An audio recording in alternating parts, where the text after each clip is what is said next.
Traveling the Vortex.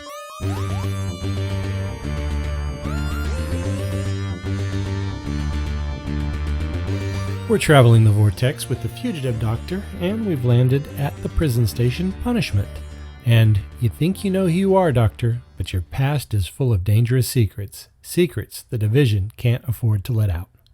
I'm Glenn, and I've been recently reviewing the multimedia story arc, Circuit Breaker. And between releases, I've been delving into the Fugitive Doctor's other stories in the Doctor Who universe. In this episode, I'm reviewing the audio release, Most Wanted from Big Finish. This audio drama is the official launch point for the Fugitive Doctor's audio era. It was released in January of 2025, produced as a 3-story box set, and stars Joe Martin and introduces Alice Krige as Cosmogon. The 3 stories are Fast Times by Robert Valentine, The Legend of Baba Yaga by Roshana Patel, and The Dimension of Lost Things by Lisa McMullen. Here's a summary of Fast Times, and beware, there will be spoilers ahead. A shadowy organization known as the Division determines that their operative, the Doctor, is recovering suppressed memories. Fearing what she knows, they order her immediate capture before she can escape. The Doctor contacts her associate, Number 9, for assistance while evading enemy forces. When Number 9 arrives, he shoots her with a tranquilizer dart. He reveals he was ordered to bring her in because her memories contain dangerous secrets that threaten the status quo. Before Number 9 can collect her, alien bounty hunters intervene, scan her unique Time Lord biology, and take her into custody. They arrange to sell her to an unknown client. The bounty hunters deliver the Doctor to Punishment, a maximum security prison hulk. In the common area, the Doctor protects a smaller inmate named Faye from being bullied by a larger prisoner named Big Fish. The Doctor subdues Big Fish, renaming him Tiddler as a humiliation.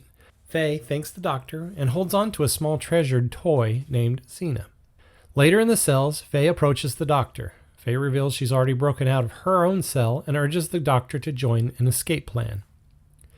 Faye leads the Doctor to the laundry block to meet with her co-conspirators. Their target escape vessel is a medical shuttle on the launching pad. However, the shuttle is heavily guarded by a large guard armed with a plasma gun, forcing the group to improvise a way to take him down silently. To get past the guard, the Doctor relies on stealth, misdirection, and teamwork. Using the diverse talents of the group, they draw the guard away. While the guard is distracted, the Doctor and Faye hijack the shuttle and open the doors for the rest of the crew.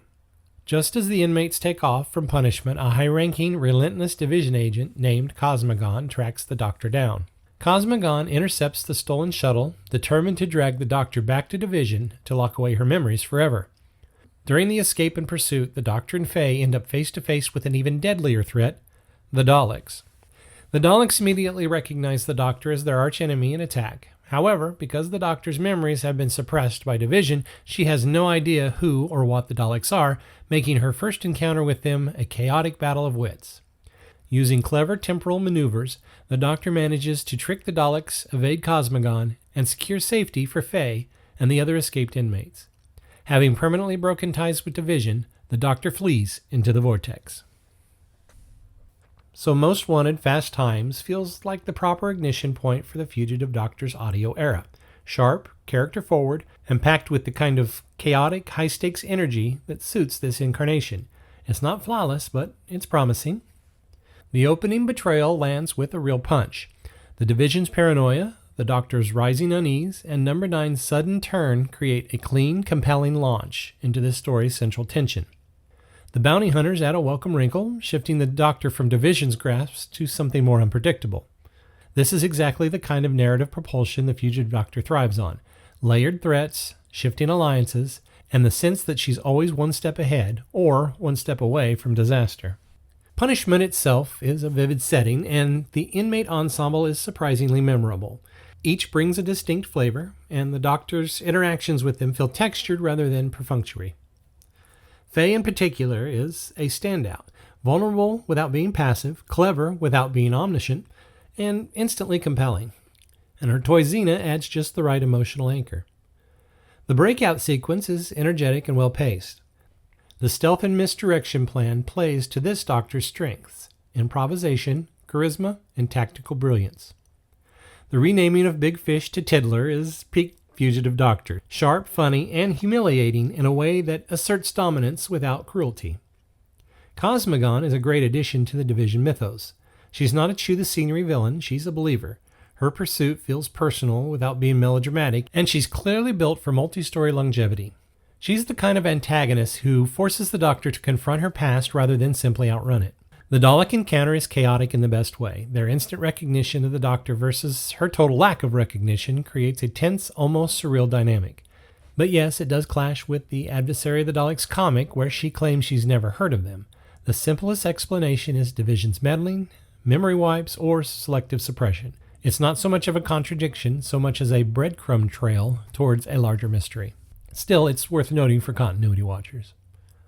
The final escape, dodging Daleks, outmaneuvering Cosmogon, and spiriting the inmates to safety feels merited.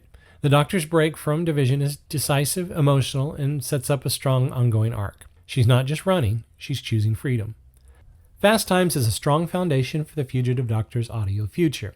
It nails the tone, introduces compelling characters, and gives her a narrative engine that can sustain multiple stories. It's messy in places, especially around Dalek continuity, but the messiness feels intentional, part of the Fugitive Doctor's fractured, manipulated past. This is a story that understands her. Dangerous, brilliant, compassionate, and absolutely willing to be owned by no one. The next story in the set is The Legend of Baba Yaga, and again, there will be spoilers.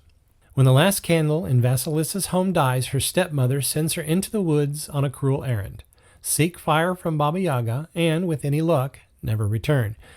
But Vasilissa isn't alone for long. She crosses paths with the Fugitive Doctor, who warns her that Baba Yaga's spectral horsemen are already watching, and that the witch may possess technology powerful enough to hide from the Time Lords themselves.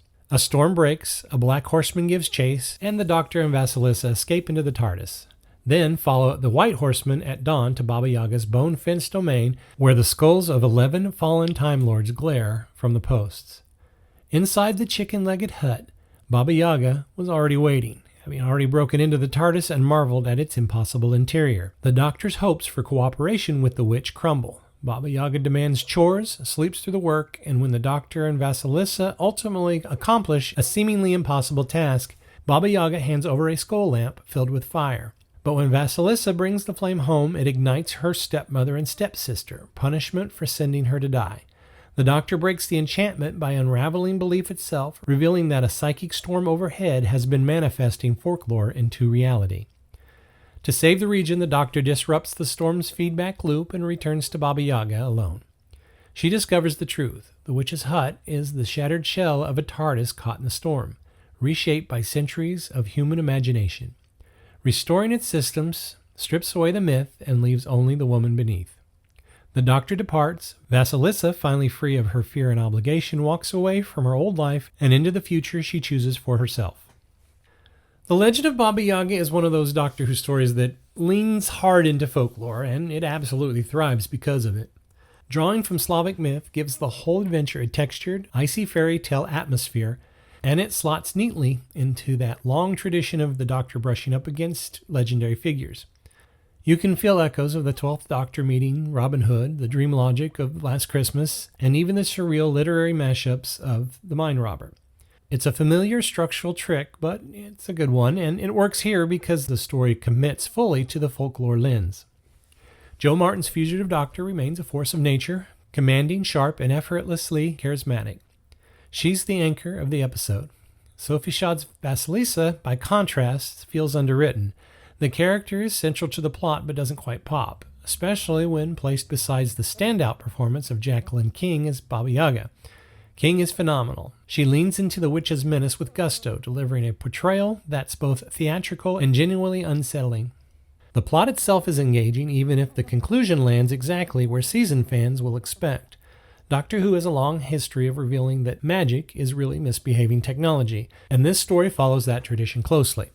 The reveal that Baba Yaga's hut is a damaged TARDIS, reshaped by psychic storm-induced belief, sits comfortably along other disguised or repurposed TARDIS moments. For example, Professor Chronotis' TARDIS and Shada quietly masquerading as Cambridge faculty housing, the top floor flat in the lodger, perception filtered into suburban normalcy, and Astrolabas's lighthouse in the Voyager comics. A TARDIS at the edge of the universe wearing a nautical disguise. So yes, the twist is predictable, but predictability isn't a flaw when the execution is fun, and the story is fun. The chase through the storm, the bone-fenced domain, the spectral horseman, the hen-legged hut, it all feels mythic in the best way. And the Doctor's final act, encouraging Vasilissa to break free from her toxic home, gives the ending a welcome emotional beat. As a second entry into the most wanted set, The Legend of Baba Yaga is a strong, atmospheric piece. It doesn't reinvent the wheel, but it doesn't need to. It delivers folklore-infused sci-fi, a terrific villain performance, and another showcase for Joe Martin's Doctor. Engaging, eerie, and confidently told. The final entry in the set is The Dimension of Lost Things, and here's that summary. Pursued by Cosmogon and the Time Agents, the Fugitive Doctor forces the TARDIS into a dangerous temporal handbrake turn, cracking the time vortex and dragging the ship into a chaotic patchwork dimension where deserts, glaciers, rainforests, meadows, and even lakes of molten lava collide. Its ground littered with lost keys, phones, umbrellas, and countless other forgotten objects.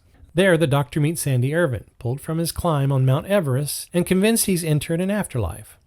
Together, they encounter wailing shadow figures, lost souls erased by mind winds, and Irvin nearly succumbs to despair until the Doctor reminds him of the determination that carried him up Everest. They soon join Athelia, a tentacled moon ranger, and Bevan, a Tylesian who lead them to a refugee camp. There, another Doctor, claiming to be 1 year older, explains that the realm is a dimension of lost things and missing people. When Cosmogon arrives, the group flees in a moon rover, dodging time agents on chrono jumpers and skirting the mind winds that created the Shadow People. The Fugitive Doctor keeps experiencing flashes of a creature in a white void where a shifting figure seems to steal her memories. Visions the Doctor warns her to ignore. But things unravel quickly. Bevan's mind is wiped, and he dies after forgetting how to breathe. As the Time Lords close in, the truth emerges. The older Doctor is actually a younger version, working for Division and under orders to capture her future self. The Doctor, Irvin, and Athelia escape through a pocket of lost time, rewinding events just enough to reach the Doctor's TARDIS and return to Everest. There, Irvin learns his climbing partner George Mallory has died, and the Doctor discovers Irvin himself destined to disappear. Refusing to let that fate stand, she takes Irvin to the Terracon zone where Athelia was originally taken, giving him a new life exploring space. They invite her to stay, but she declines, haunted by the question of what she could have done to make Division hunt her so relentlessly. As she departs, the troubling flashes return unanswered and unresolved. So the Fugitive Doctor's latest outing drops us straight into chaos. A temporal handbrake turn, a cracked time vortex, a collision course leading to a surreal patchwork dimension stitched together in different biomes. It's a striking setting, littered with various items of forgotten lives. And right away, the story taps into something I've always loved about Doctor Who, its ability to weave real history into its sci-fi fabric. Meeting Sandy Irvin, the young mountaineer lost on Everest in 1924, is exactly the kind of historical touch that feels true to the show's earliest intentions. The moment he appeared, I found myself diving down a research rabbit hole, learning more about Irvin than I ever would have without this story. That's classic Doctor Who at its best, sparking curiosity about real people and real events. Irvin's emotional arc is one of the highlights. His despair in the face of the Shadow People, lost souls erased by the mind winds, is grounded and human. The Doctor pulling him back from the brink by reminding him of the determination that carried him up Everest is a strong character beat, and Joe Martin sells it beautifully. Speaking of Martin, she's terrific here. The story gives her a pseudo-multi-Doctor adventure, playing two versions of herself, one claiming to be a year older, though alternately revealed to be the younger incarnation working for Division. It's a clever twist, and Martin handles the dual performance with energy and nuance. She's always fun to watch and hear, and this story doubles down on that. The supporting cast is solid too. Athelia and Bevan add texture to the world. The chase sequence, Moon Rover versus Time Agents on chrono jumpers, is imaginative and brisk. And the concept over a dimension of lost things is compelling, even if it feels familiar. Variations of this idea have popped up in other media, the Upside Down in Stranger Things, the Nothing in the Never-Ending Story, the Land of the Dead in Coco, or even the Void in various sci-fi properties. But that's okay, Doctor Who often thrives on remixing familiar ideas into something uniquely its own. Where the story stumbles is the ending. After such a rich setup, the resolution feels a bit rushed and flat. The escape through a pocket of lost time is clever, but the emotional beats land quickly, and the final moments wrap up faster than they should. Still, the cliffhanger, the Doctor haunted by flashes of a creature and a white void, wondering what she could have done to make Division Hunter, leaves the door open for more, and that's exciting. The final choice to give Sandy Irvin a new life in the Terracon Zone is a sweet touch. It's a hopeful ending for a historic figure whose real story ends in mystery, and it reinforces the Doctor's compassion. Even this incarnation, who often operates with sharper edges, can't let Irvin vanish into history without giving him a chance at something better. Overall, The Dimension of Lost Things is an imaginative, character-driven adventure with strong performances and a welcome nod to real history. It's not perfect, but it's engaging, atmospheric, and it leaves plenty to chew on, especially for fans of The Fugitive Doctor and anyone who appreciates when Doctor Who remembers its educational roots. So, the Doctor Who Most Wanted set ultimately lands as an energetic, lore-rich celebration of the show's most elusive corners. It's playful, stylish, and packed with the kind of character-driven intrigue that rewards longtime fans without shutting out newcomers. What really elevates the experience is how confidently it leans into the mythic side of the Doctor's identity, especially through Joe Martin's Fugitive Doctor, who continues to be one of the most compelling wildcard incarnations the series has introduced in years. Martin's take on the Doctor remains electric, sharp, guided, and brimmed with untapped history. Her appearance feels like a puzzle piece that just doesn't fit into the larger lore. It reshapes the edges of the puzzle itself. This audio set uses her presence smartly, letting her slip between the cracks of established continuity while still feeling absolutely essential.